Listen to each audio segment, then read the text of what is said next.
everybody. I recently returned for about 2 weeks in Hawaii, staying with my sister and her family in Hilo on the Big Island of Hawaii.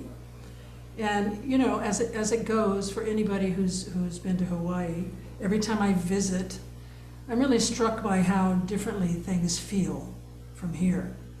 You know, I flew out of San Jose actually on Hawaiian Airlines, and even in the airport, you know, waiting for our flight, things just seem different. Quieter, calmer, more polite, slower but not in a bad way for a traveler. And if you visited the islands, maybe you've also felt that once you've arrived. You know what I'm talking about. And every time when I arrive, you know, my sister, I see her coming towards me, smiling and happy, and I move towards her and she gives me a big aloha. And I bow my head slightly and she carefully places a lei over my head, resting it actually softly on my shoulders. And then she kisses my cheeks and we hug and off we go, accompanied by that fragrance. And in this instance, it was the beautiful pikaki, or jasmine blossom, that was around my neck. You know, and leis are deeply embedded, of course, in Hawaiian culture. And they are visible and a fragrant symbol of the aloha spirit, representing the warmth and the welcome and the respect and the hospitality of the Hawaiian people.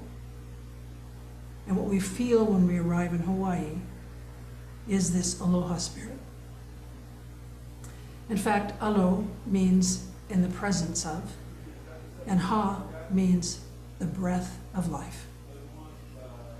But it's understood that the word aloha is actually rather hard to translate into any other language because it really comprises complex ways of being and of interacting with and loving all of creation. An ethic of care and respect for all people and all elements of the land. It's wrapped up in aloha. It's a way of showing connection and reverence. Queen Liliuokalani is known to have said, aloha, and I quote her, aloha is to learn what is not said, to see what cannot be seen, and to know the unknowable. So you understand, I think, why I begin my talk today with this particular example of the blending of form and ritual. For one, aloha still feels alive for me, very present. And it's easy, obviously, to feel the connection to a practice of the Dharma and Zen's rich history of form and ritual. When speaking of forms in Zen, in Buddhism, we're referring to the physical ways that we do things. We use forms and rituals to cultivate mindful presence and as ways to harmonize with each other in our shared endeavor to awaken. Form is a way of creating Sangha, conforming with each other harmoniously. It does require compromise. Each of us does sacrifice some of our own independence, our own personality, our own willfulness maybe, and our own flavor as a way to support our common endeavor to awaken. And we can imagine what the Zendo might look like if we did not honor form. Perhaps people would just be coming and going at their leisure, or people walking meditation at different tempos, or maybe people in conversation or sitting any which way in the Zendo. And maybe this actually sounds really wonderful to you. But would you feel supported in your practice? Could you meditate as deeply if the person next to you was reading a book or doing Tai Chi? Likely not. So mostly, we as a Sangha engage in the forms because quite simply, that is the way we do things when we are together.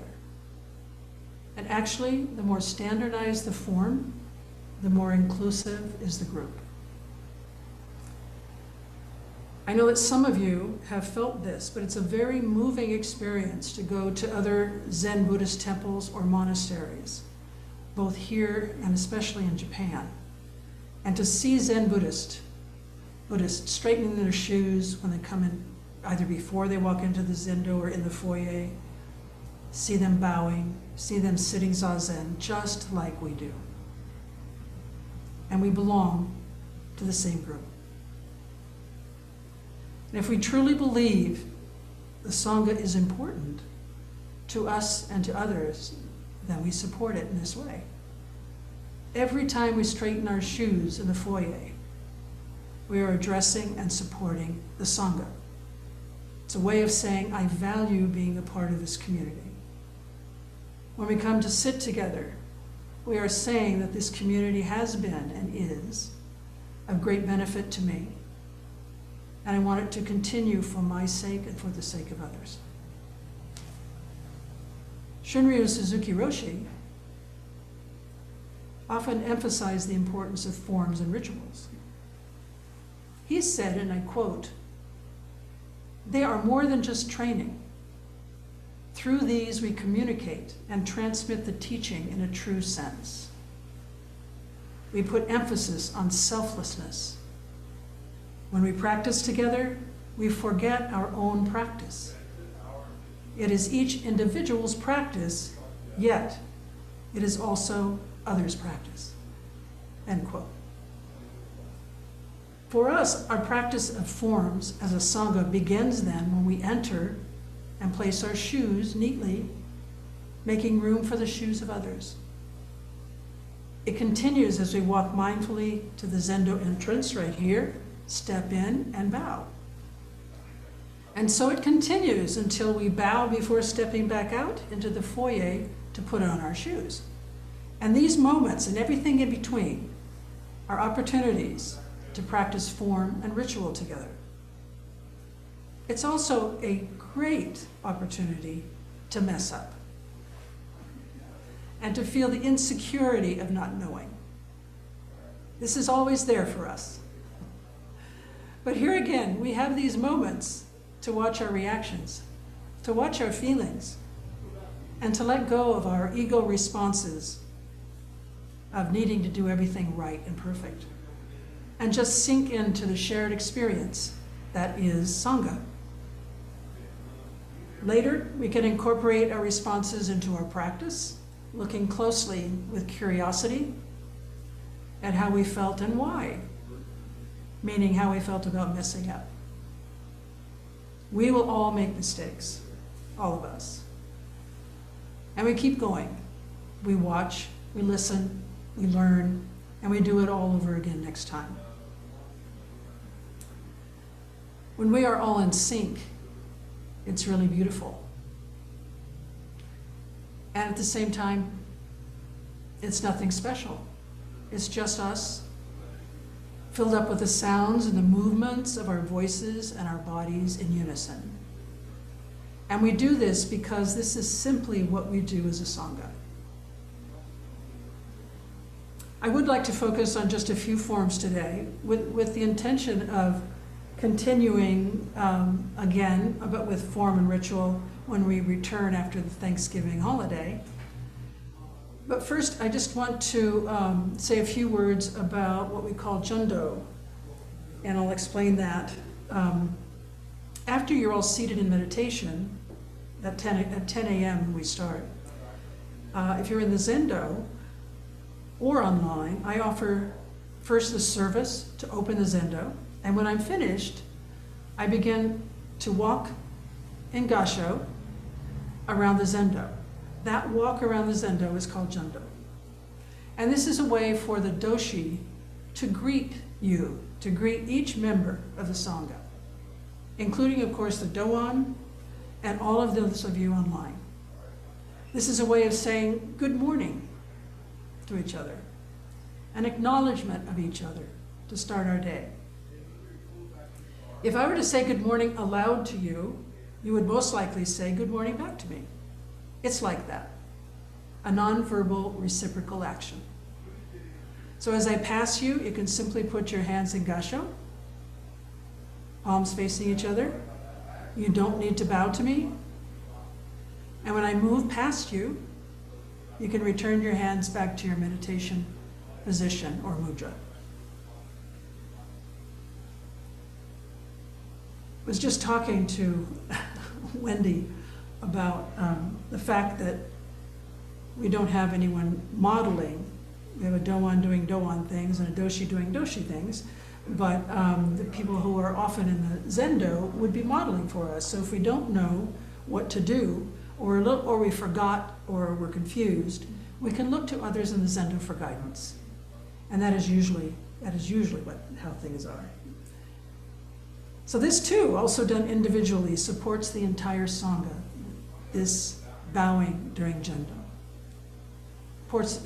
Supports the Sangha and supports the Doshi as well. And another very important aspect of our practice together with form and ritual is chanting. Chanting is considered one of the healing practices of Zen, the healing practice of sound resonance. And naturally, it involves the mind and the heart and the body together. And it's kind of a meditation practice. It's an opportunity for us to be with the breath and fully present in each moment. I think you might be able to feel that as you're chanting. And whereas Zazen is a solitary practice, chanting is not. It's our chance to be with community. Ours here in the Zendo and online, and with Buddhists around the world who chant the same chants we do. It's a profound way to honor and connect to our lineage, our tradition, and our ancestors, in that how and what we chant has been passed on through history to us today. And of course, chants provide valuable exposure to profound teachings, even if we don't understand what we're chanting. We can let the words just wash over us, becoming more and more familiar, even in our subconscious mind. And over time, perhaps a word or a phrase will resonate, will become more meaningful to us. But even if they don't, we're connected to them and to each other through this healing practice of chanting together. In a Zendo, there is usually always a chant leader. We refer to this person as the Kokyo. And for us, it has been Mary Ellen, myself, and Len in the Zendo, and Kate and Carol online. The Kokyo is really an important position in relation to us chanting together. It is they who set the pitch, the pace, the flow, and the energy for the rest of us. It's really an important position for the Sangha. And we follow the Kokyo.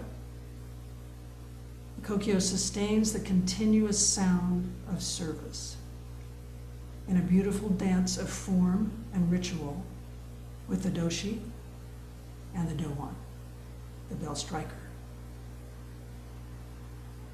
The Kokyo's voice leads. So it is the loudest voice. But that doesn't suggest that all of you need to speak softly. In fact, it's quite the opposite.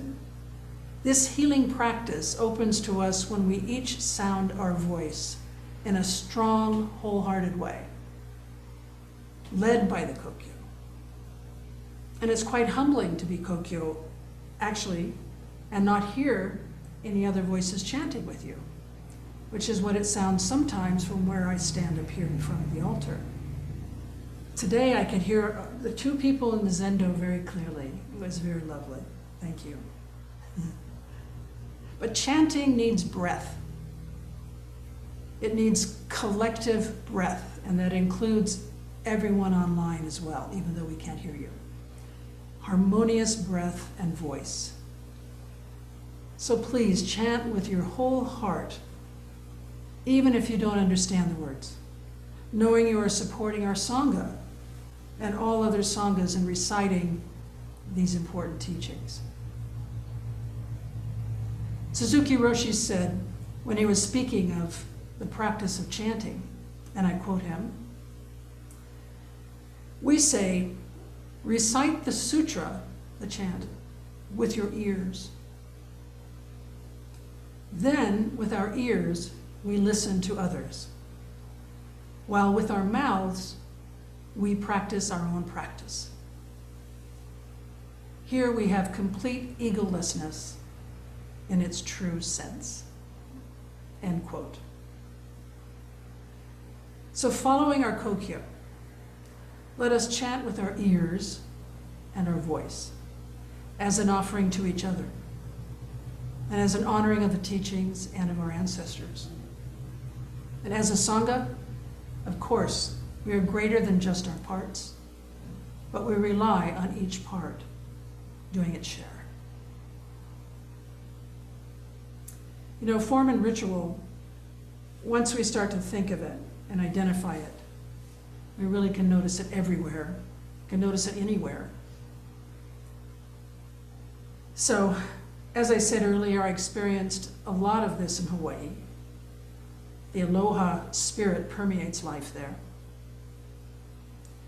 And on the plane returning back to California, I was thinking about that, and I was thinking about the forms, and I suddenly realized that Thanksgiving was a mere week away, and somehow I missed that. But I thought, wow, what a great example of a holiday steeped in form and ritual. This one day a year. And maybe this is different for you, and maybe you don't celebrate Thanksgiving. But this one day a year that we gather with family or friends, many of whom we see just that one time a year. But we come together for what, for me anyway, is a jam-packed day of form and ritual. Maybe it is for you too. And when I was growing up, you know, in the days before Thanksgiving, I could really list out exactly what was going to happen on Thanksgiving Day, in the way it was going to happen. You know, including the touch football game outside, foggy weather after we had eaten, and then everybody coming back in and watching the Lions and the Cowboys football game in the evening, and everybody falling asleep because of everything they'd eaten. So all of these things always happened every year. Plus, of course, it happened even before Thursday, because the women in our family were preparing the food in the days prior to Thanksgiving. But come Thursday, you know, my aunt and my mom knew when to get up in order to put the turkey in the oven, and the dishes we ate were usually always the same. Maybe that's familiar to you. You know, a number of times I showed up with something I wanted to try. One time it was just cranberry, you know, as a dressing, for the turkey. And I just added like orange peel or something and a few nuts. Nobody would eat it. Nobody would eat it. They only wanted the canned stuff on the plate. So, you know, we get into our habits and these rituals that we just can't break, nor does it feel good to break them. I ate it wholeheartedly, but I was the only one. You know, my Uncle Chuck always carved the turkey. And this never changed, except when he switched from a large carving knife to a large electric carving knife. Otherwise, everything exactly the same, including how he cut the turkey. But it's these very forms and rituals that bring the heart to Thanksgiving, isn't it? It's this coming together in one place, all of us expecting, or at least looking forward to and supporting what we normally do. And we might mess up, you know, like the year I made our family recipe of aspic salad.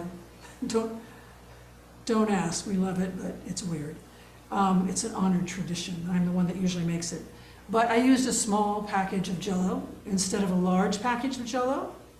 So those of you who know Jell-O, and it's the only Jell-O thing I make, it didn't firm up. And of course, no one ate it. Yeah, we mess up. And we can notice that and keep going. And try it again next time and the time after that. But I have to admit, each time after that, I was a little bit nervous that I was going to mess it up. But most importantly, we show up and we support each other in myriad ways, whether it's a beautiful, heartfelt aloha with a lei, a Thanksgiving dinner, or chanting in the zendo. We embrace these traditions, these forms and rituals. They can enhance and enrich our lives greatly. And they can do so well what we all need, bringing us together in harmonious support of each other. And in Zen, through these forms, we cultivate stillness of body and mind, within and without, to help us more deeply encounter and embrace our lives in each moment.